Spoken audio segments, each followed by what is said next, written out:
हम लोग ये साथिया एल्बम के लॉन्चिंग में आए हैं और ये साथिया एल्बम का गाना मैं सुनी हूँ, मुझे बहुत अच्छा लगा।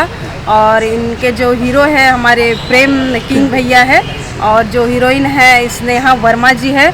और मुझे ये गाना बहुत पसंद आया और मैं चाहूँगी कि इस गाने को आप लोग लाइक कीजिए और प्यार स्नेह दीजिए और इस गाने को आप लोग ज़रूर देखिए। ये गाना जो है बहुत ही अच्छा सुरीला गाना है जिसमें प्रेम और दिया ने बहुत ही बेहतर परफॉर्मेंस किया हुआ है।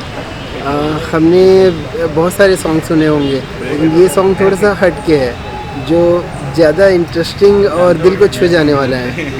मैं चाहूँगा कि आप लोग ज़रूर इसे देखें और ज़रूर हमारे इस एल्बम को लाइक करें और लोगों को शेयर करें।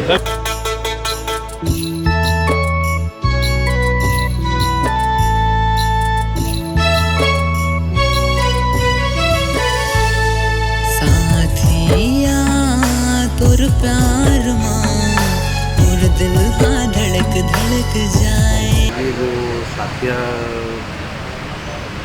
एल्बम बना हुआ है इसके गाने हैं, इस गाने बहुत प्यारे गाने बनाए हैं और जिसने बनाया इस गाने की जितनी तारीफ करो उतनी कम है।